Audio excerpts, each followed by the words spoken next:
can phaser, yeah. It's pretty funny though. I actually didn't even realize that I wrote bosser in there. I just did that as it was almost like a pure gimmick. It was like, oh, I'm bossing, LOL. Not really, but.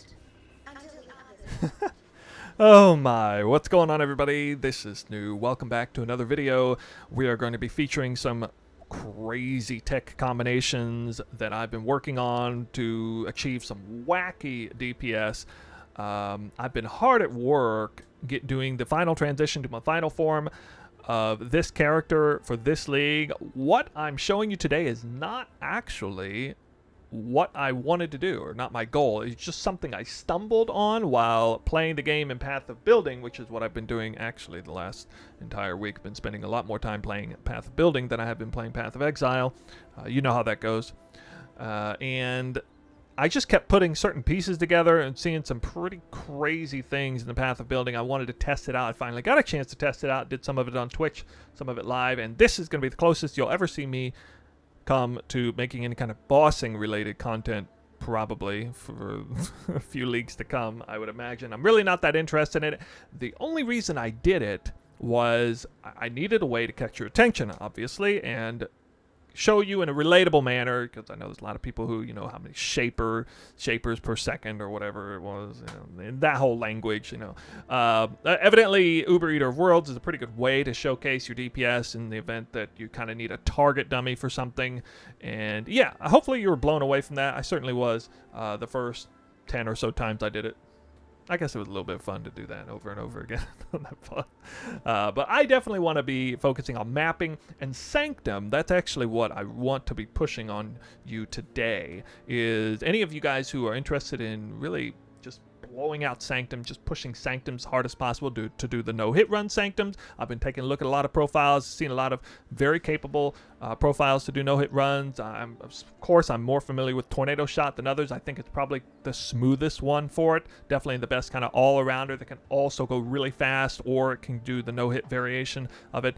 Most of those profiles don't really push more than a few hundred million DPS, but I got mine cranked all the way up to 600 million DPS, a little over 600 million, and it appears to be pretty authentic, actually, as you could see in the beginning of this video.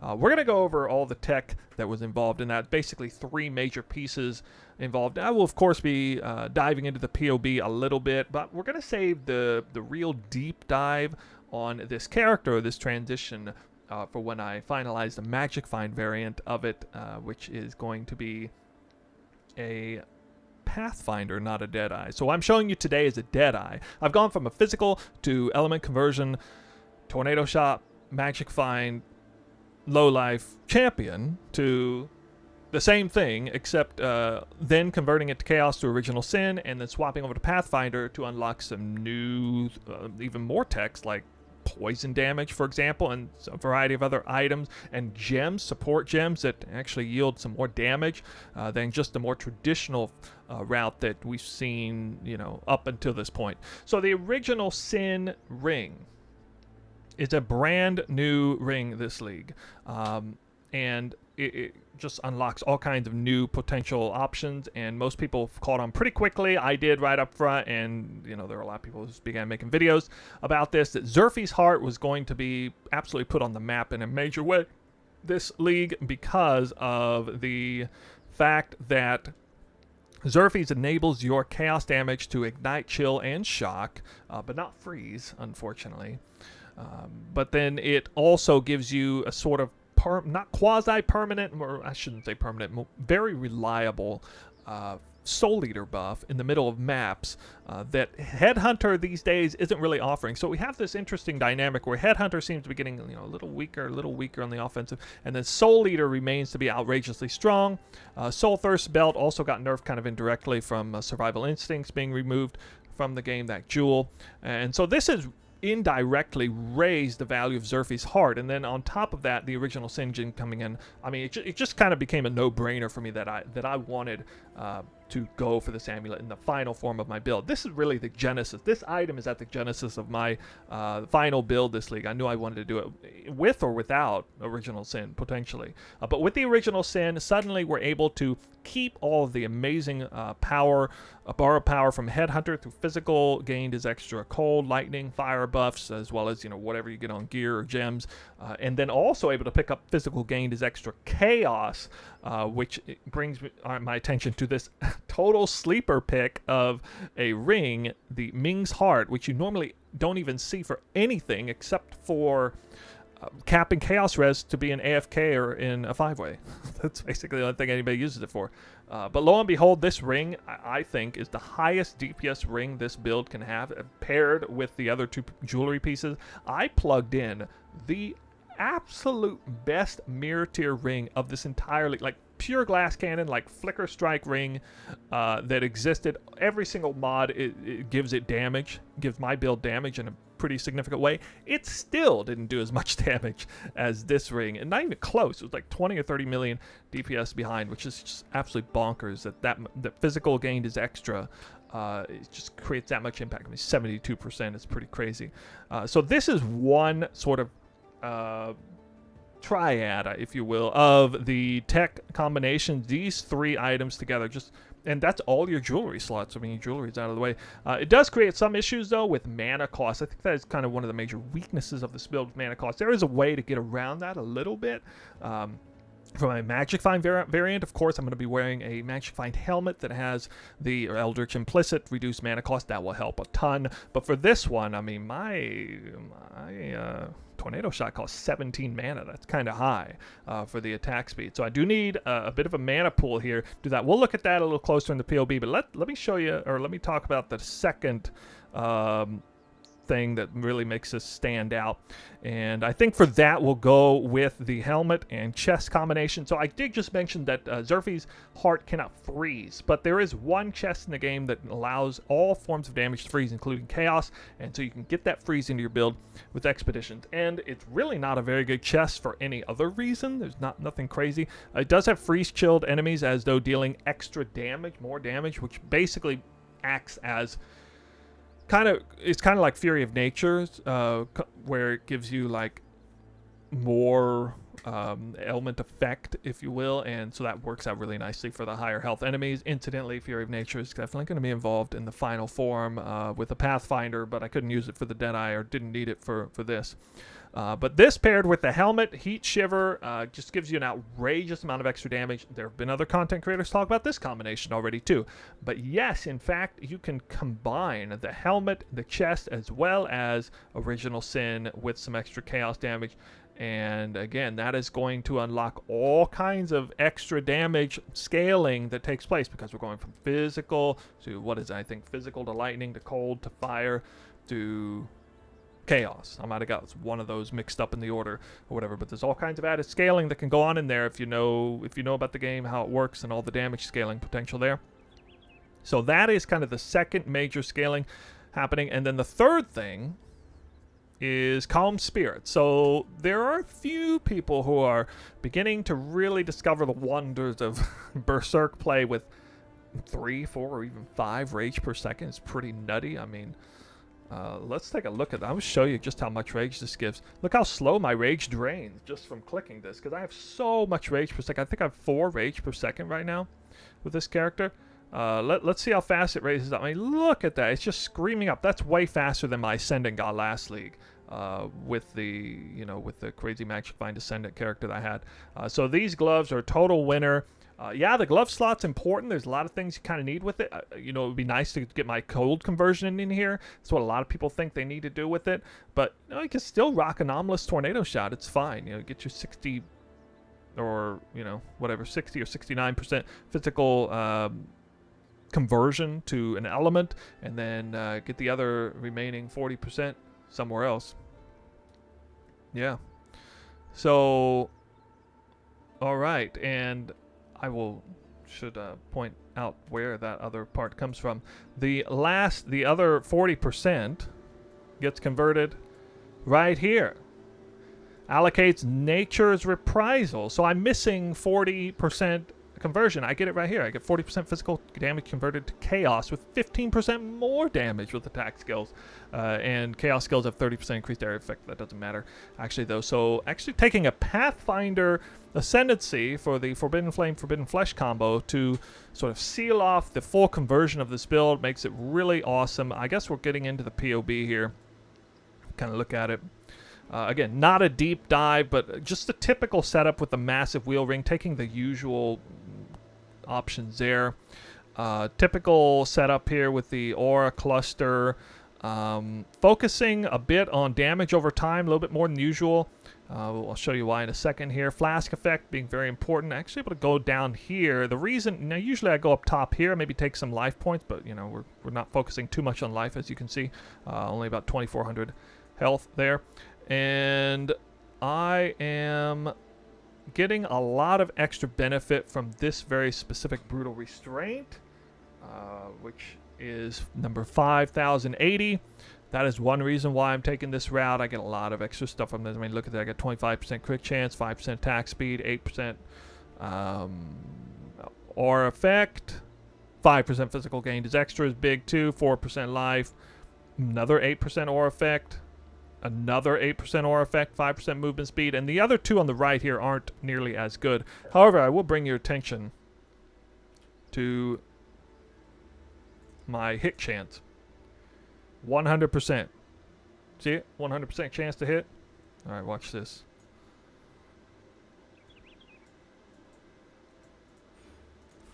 Ow!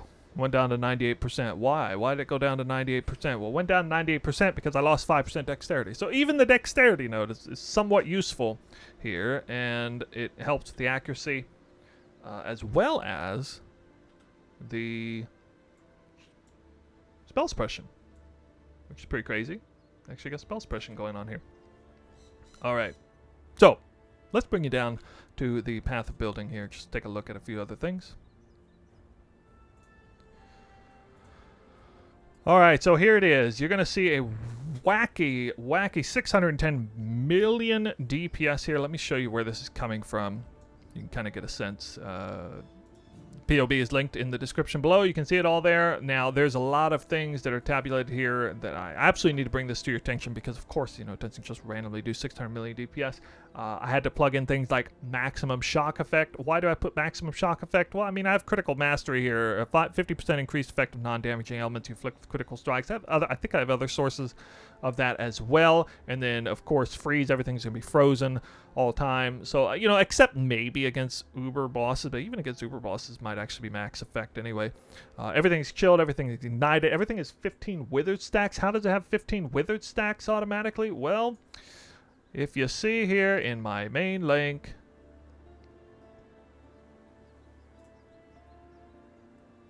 I have Withering Touch. It's actually my Ballista link, but it doesn't matter. It's fine. When I switch over to Magic Find, it'll be in my main link because I only have a main link. But for the sake of bossing, you can have it in your Ballista link. There's 10 arrows that fire anyway, so I mean, it's just instantly capped out, basically, almost instantly. Well, yeah, instantly, considering there's all 3 or 5 different Ballista totems involved. So that happens that way.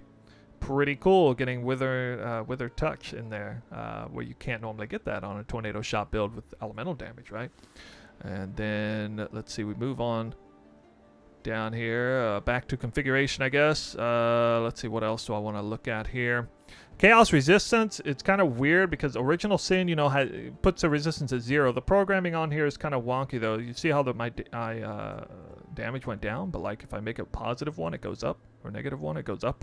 So, I don't know. I don't think the programming is reading in the Original Sin ring properly there, so I could be wrong. Do you have Unholy Might? Yes. How in the world do I get Unholy Might? Oh, ta-da.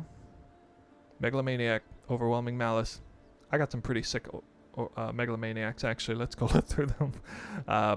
Both the reservations that I need here, as well as Unholy Might, which is insane for this build.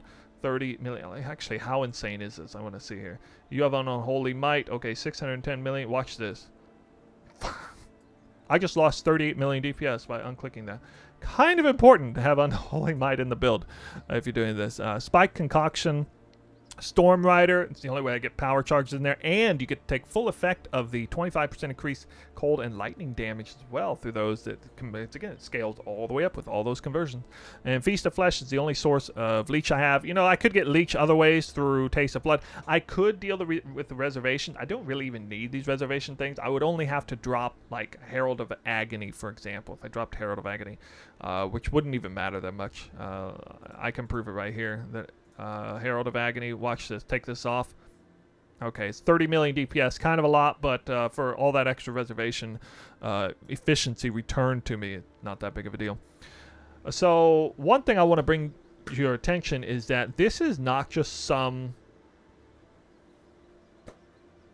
niche, super niche target dummy character. This is actually a workable build. This is full element. Let's see, I have all the elemental resistances capped. Okay, I undo Dying Sun, Taste of Hate. Still got full elemental resistance capped. Chaos resistance almost capped. Spell suppression is capped. That's one of the most important defensive layers. Probably one of the biggest defensive layers, especially in maps, is just going to be the outrageous amount of freeze that's going on. I mean, everything's frozen. With this much damage going out, anything, like just put chain support in, sub-chain support in, I mean, it's just everything's frozen. I did try 100% Delirious map on here. It was a little bit rippy, though, so I decided not to showcase it. So I'm not advertising this as a mapping build, not final form, but definitely this is for Sanctum. The setup you see here, kind of for Sanctum. Although the damage is a little less because I do have a few gems swapped out, which we'll point out for a second here. Of course, I still have my mirrored bow and quiver, and all this stuff is here. The boots here are kind of used as to fill in the gaps of whatever I'm missing. So I'm missing some intelligence, I'm missing some lightning res, I put them there. I was able to get an extra rage per second by putting 95 life per second into there. And I was even able to get cold and chill immune because I didn't have any ailment immunity there. It doesn't really matter for Sanctum anyway, but it's nice when you're running a toll. I hate getting chilled and frozen on the way to the Sanctum pools and everything there. Yeah, Mage Blood is involved, of course.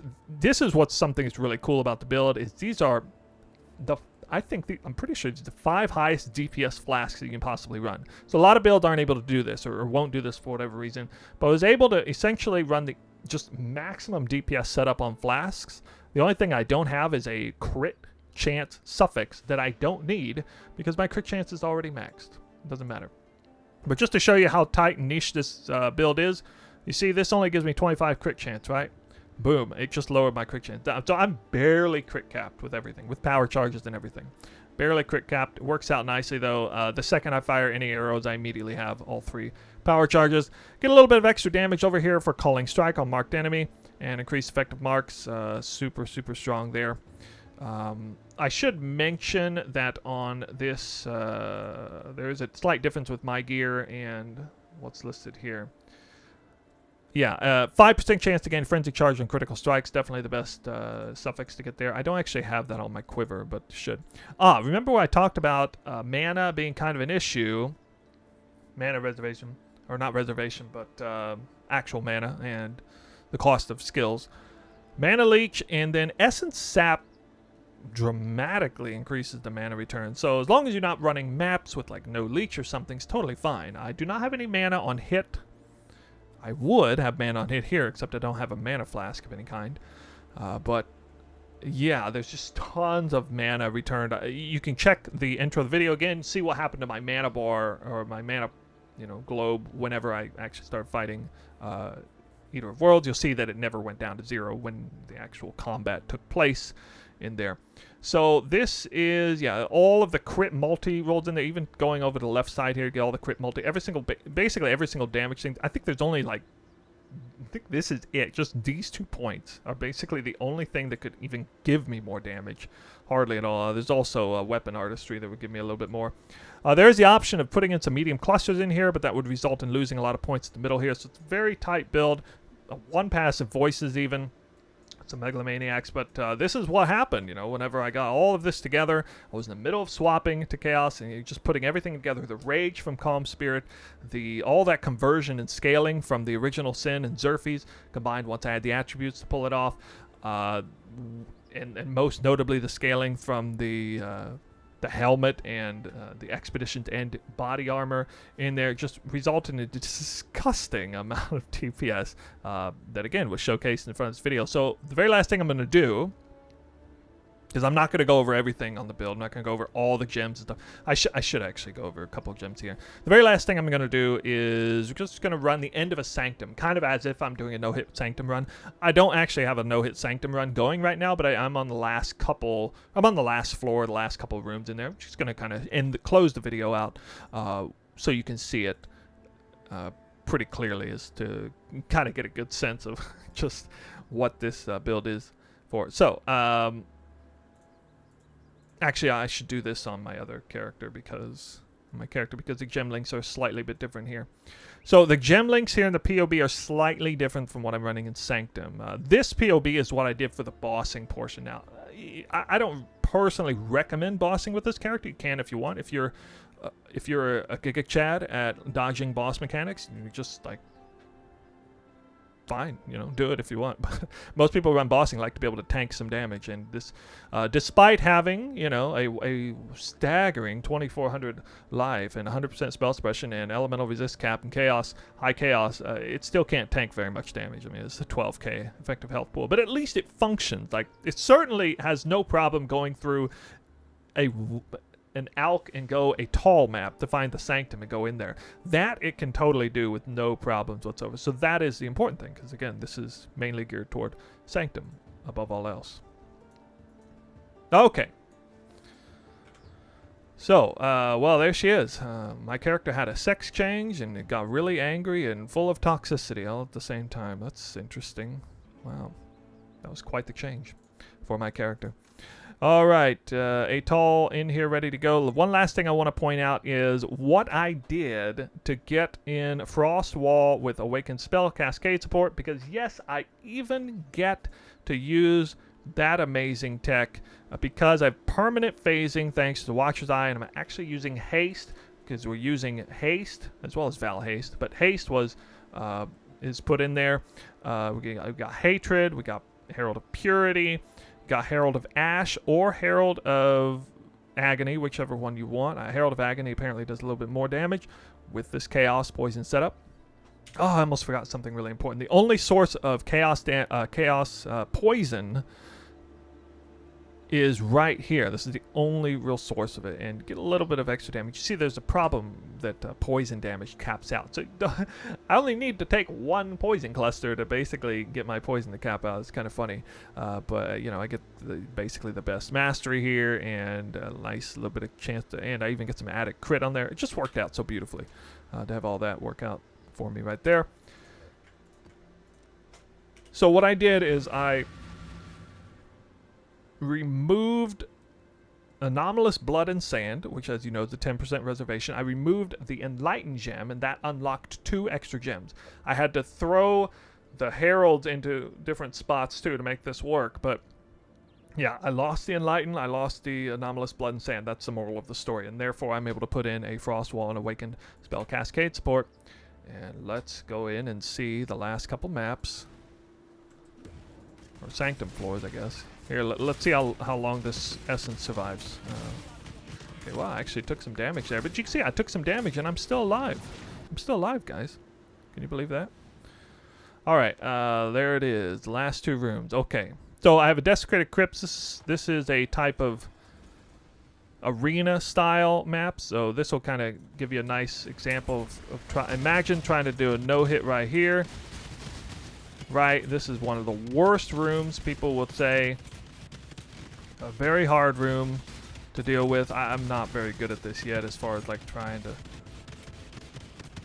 force the trap to behave the way I want, but I'll have to double check. I'm pretty sure I did not get hit there. But you can see you just basically have to do so much damage, just insta-gib all of the guards the second they spawn in order to handle that room well. And now we'll get to go see the boss room. I know this room a little bit better from doing it. Yeah. So I put my totems down here. I can even make copies of Blink Arrow. And then, okay, she's dead. That was, definitely didn't get hit there. Alright, then we just go through here. Don't get hit by those traps. Alright, so we got Frost Wall And this whole thing, you know, a lot of people got to use Searing Bond, but if you have perma-phasing with haste, don't need to do that. So there you go. Works out nicely. See how easy that is? So I'm essentially kind of replicating what it would look like if I was doing this for real. Which I kind of am bad at. Still pretty bad at it. But yeah. Okay. And again, no inspiration lost there, so that's easy. Let's see how fast I'm able to kill this final boss. I should point out that I don't have any single boons or afflictions that affect the speed at which I kill enemies here. I did actually go out of my way to make sure I didn't take anything that would affect that. Alright. Oh, she's dead. Died pretty fast. And I got 3 sanctified relics, oh boy. I am personally hunting for a better relic. I really would like to get reduced mana cost of attack, so that would be great if I found it here, but I did not. Okay, let's see if the other 2 are worth anything. Intimidate. Intimidate is nice if it pairs up with something else good, but didn't. Chaos to attacks. Actually is useful, but no, not there. Okay.